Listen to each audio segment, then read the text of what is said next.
For without fidelity, bravery, and integrity, we cannot succeed. With, we cannot fail.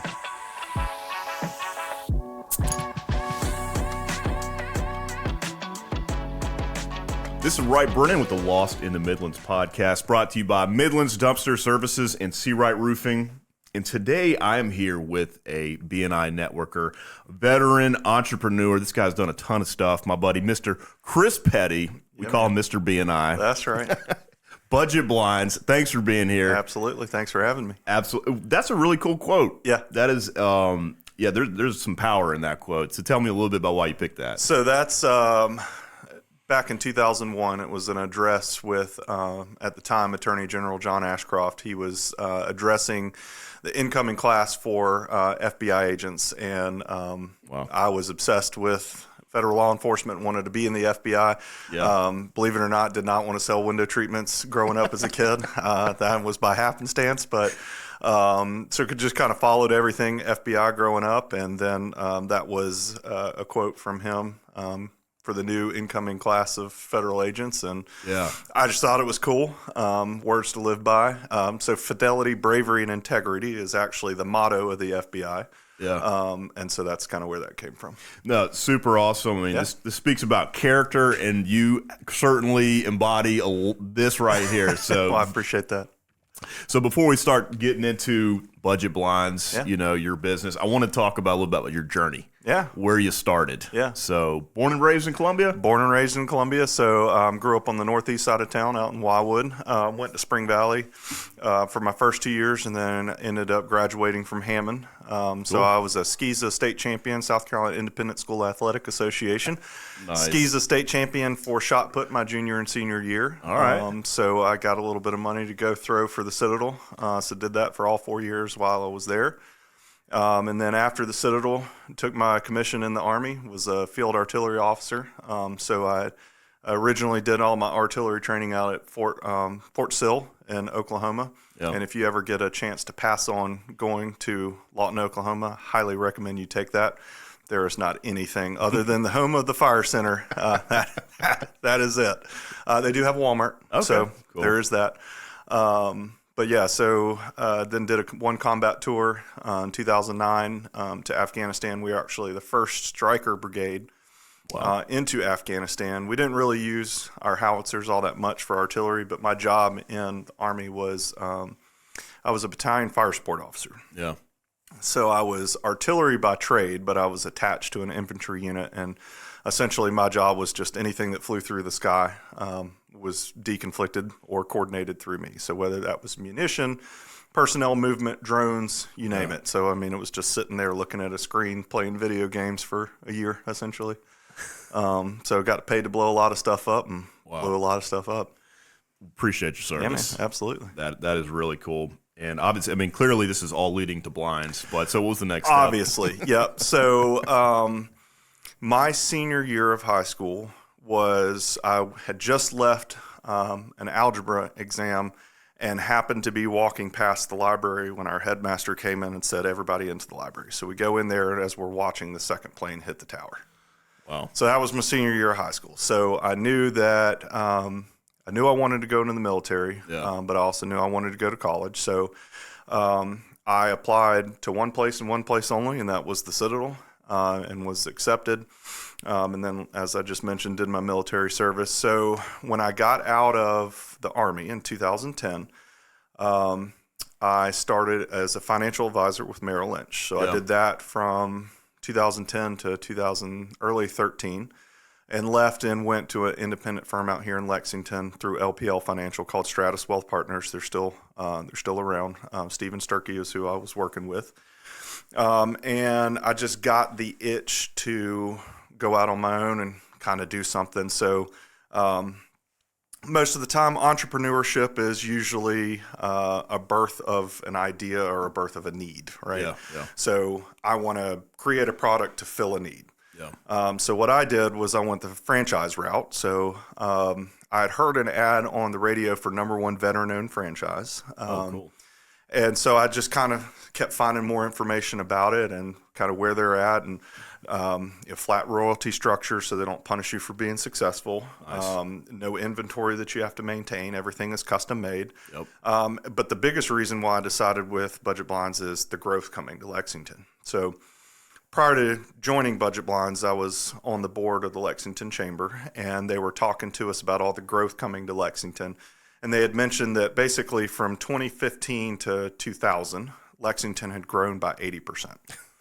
They were projecting another 83% growth in the next 10 years, which we are fully well seeing that. Yeah. The amount of clients that I go into with an Ohio, New York, New Jersey, Philadelphia, California, those type license plates where everybody's coming in, it would just kind of been stupid not to do it, to be honest with you. And it's been great. My personality, I can't sit behind a desk and punch a button and pull a lever all day. I got to be out meeting with somebody. That's awesome. Mm-hmm. And you are right. Lexington's like freaking exploding out there, man. It is. It is. Well, was there like a Citadel connection? I know that when you graduate the Citadel, you were part of like a team. Oh, yeah. Even after, was there any Citadel connection with? No, not at all. So it's funny that you mentioned that. So my dad was, when I told him I wanted to go to the Citadel, he was in the military also. He was in the Air Force in Vietnam. He was concerned about me going to the Citadel because he was like, well, I went to a regular college. I'm afraid you're going to miss out on the fraternity life. And he realized the Citadel is one giant fraternity. So, anywho, but no connection to the Citadel. I was actually a client of Budget Blinds. So, oh wow. When my wife and I got married in late 2010, we finished up kind of the lease on our apartment and decided to come look out at Lexington. And so we bought a brand new construction, and our builder at the time was like, I've got a great way that you can put blinds in your home and you don't have to pay for it. So I'm like, well, that seems odd. So you're just going to give them to me for free? And it was like, no, I'll just roll it into your mortgage. So I'm like, well, I'm not going to pay for blinds over 30 years. I'm in finance. I'm a little smarter than that, buddy. So we called Budget Blinds, and they talked about the no questions asked warranty. It was actually a guy that I worked with at Merrill. He had a dog chew 2 of his blinds, and they completely replaced them for free, no questions asked. So we had them come out and measure it and everything, and kind of like the product, like the process. So obviously contracted with them and had them install the blinds for us. And so then when I was contemplating that exit from the investment arena, the natural career progression from investments to window treatments, that was kind of where I settled on Budget Blinds because I knew the product and knew the company and all that kind of stuff. So. Well, I love to hear that home improvement, no question. That's such a great customer service piece. Speaks to the company. Look, when someone has a problem, they don't want to have to get defensive about, hey, look, this is actually a problem.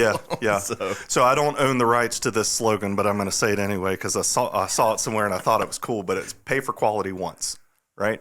So I meet with people and they're like, well, it's great to have that warranty, but I don't know if I'll ever need it. Yeah. It's better to have it there and not use it than need it and not have it. 100%. That's kind of the way I look at it. I love that. Yeah. So tell me a little bit about how B&I's impacted your business. B&I, I'm telling you. So Shirley and I have been good friends for a long time. So Shirley, obviously, before she owned it, got me into B&I. She and I used to be in a networking group. She and I used to be in a leads group. We won't call it networking because it was not networking. And we had a printer in the group, and Shirley full and well knew what she was doing. So she asked the guy, hey, I like those new business cards. Did you get those from the printer? And he said, no, I got them from Vistaprint because they were $20 cheaper than the printer. So that week, Shirley submitted her resignation to the leads group, as did the printer and as did I. Of course, I changed jobs. That's when I went from LPL to Budget Blinds. But she was like, you got to come out to B&I and check it out. I'm like, I don't know, Shirley. That was such a bad experience the last time. Yeah. All right, I'll do it. So I came out there, and I was the 50th person to join RRG. And we're now at 154 strong. So consistently, B&I is about 20% of my business. That's nice. And being a unicorn classification, it allows me to go sub at other chapters and help them out from a standpoint of maintaining their numbers. But it selfishly helps me out as well because there's not too many other window treatment companies in B&I. So it just affords me that opportunity to get my name out there just all that much more. This is Wright Brennan, the owner of C. Wright Roofing. When it comes to the maintenance of your roof, you want to know that you have an experienced team that knows what they're doing. And with 10 years in the business, we check all the boxes.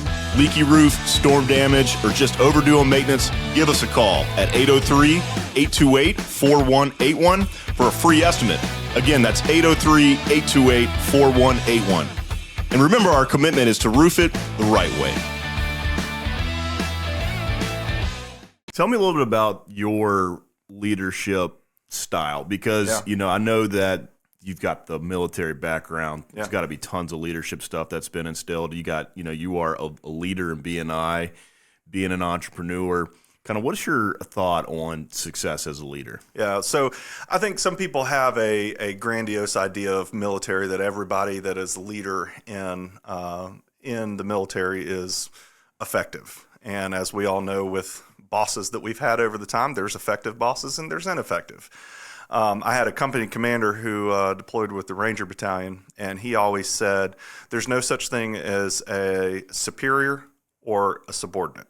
There's always a higher rank or a lower rank. Yeah. And that always stuck with me. So you see those leaders that kind of wear the rank on their sleeve, and they kind of are a little bit ineffective. Yeah. So you see the leaders that are good, and those are the ones that you want to emulate. But you also see the bad leaders, and those are the ones that you don't want to emulate. And you specifically see something that they did, said, or whatever that you don't want to bring back to whatever it is you're doing. So I always kind of keep that in the back of my mind. And if you're the smartest person in the room, you're in the wrong room, right? Yeah. So with that leadership, I want to pass on to the new people that come into B&I, or the new people that come into budget blinds or whatever. I want to help them be as successful with budget blinds or B&I or whatever the task is that I have been, so that we can continue to perpetuate how good that is, right? Yeah. And so, you do kind of get it's trial by fire a lot, I think. I think so. My no B&I, silver bullet, right? No, not at all. So specifically, my B&I leadership. So when I started, so I joined in September of 2015. Yeah. We had somebody on our membership committee leave. They asked me if I would take over. Shirley was the president at the time. Then she asked me to take over as president. And then I went back to membership, and then VP, then back to membership. Then I got to go back to Gen Pop for a little bit. That was pretty awkward. And then I got back into secretary treasurer, and then now this term I'm on membership. So cool. It's just, I love B&I. I'm a B&I nerd. I just want people to be successful in B&I. So heck yeah. All right, let's talk a little bit about product. You guys have a lot of different stuff. Yeah. It ain't just blinds, is it? Nope. So our tagline is blind, shade, shutters, drapery, and home automation. Cool. So what I tell people, the easiest thing to think of is anything you can put on a window I can do, with the exception of frost and tint, right? So I do like going into a client's home where they know exactly what they want. Yeah. I'm a little bit of an order taker. Yeah, I get it. But hey, if they want what they want, if they know what they want, let's do it. Yeah. But what I really like is going into a client's home where they're like, well, I know what a window treatment is, I just don't know what I want. Yeah. So then that kind of allows the personality in me to come out, the sales in me to come out, and kind of say, window treatments do really one of four things: light control, insulation, privacy, and decoration. Cool. So asking which one of those questions is going to be more important to you will direct me to a particular product classification. Yeah. And then I can say, well, if you're looking for light control, like our beautiful shades behind us here, if you're looking for that light control, let's go with a blackout shade. And then we can do cordless, or you can do motorized or automation. And we're making a huge push into motorization and automation here in the last couple of years. The price of motorization and automation has come down immensely. Cool. Motors, when I first got started, used to be $1,100. Now they're $350. So they're making huge strides to come down. And, it's awesome seeing the difference between motorization and automation. So for our friends out there that don't know that difference, motorization requires human involvement. So I have to pick up a remote, push a button, the shade goes up and down. automation is either I'm going to yell at Alexa to turn something on, or I've got it set up as a scene or a timer where it does it automatically. Yeah. So a little bit lazy, but we're all Americans. That's right. I want it to open up without me telling it to open up. Exactly. So it's great. Like I've got 2 blackout shades in my kids' rooms, and they go down at 7 o'clock at night and come up at 7 o'clock in the morning. I never touch a button. Oh, that's freaking awesome. Yeah. Tell me what advice you would give to somebody who's thinking about going out making. I mean, you've made so many different leaps. Yeah. Somebody who needs to make a leap. Tell Yeah. Need to hear. So, I mean, the old adage is I'd rather work, 90 hours for myself than 35 for somebody else. Yeah. So it is daunting to go out on your own, but you've got to surround yourself with experts. So do I know? I've got an accounting background, so do I know how to do my own taxes? Yeah, I probably could figure it out, but I'm better at selling than I am to do my taxes. So here comes the CPA, right? There you go.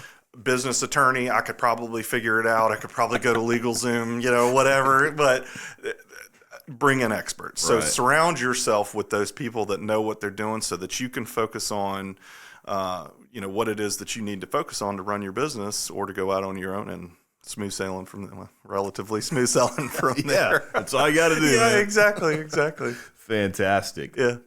Where can we find you? So a couple different places. The easiest place to find me is in the comfort of your living room. So we do not have a showroom. All of our in-home consultations or in-business consultations, we bring our entire showroom to you. So we bring all of our product array to you so that you can see what that product looks like in your home. Yeah. And to schedule that consultation, you can either go to budgetblinds.com/Lexington or give us a call at 803-832-2321. Heck yeah, rock solid, man. Hey, thanks for coming on. Absolutely. Thanks for having me.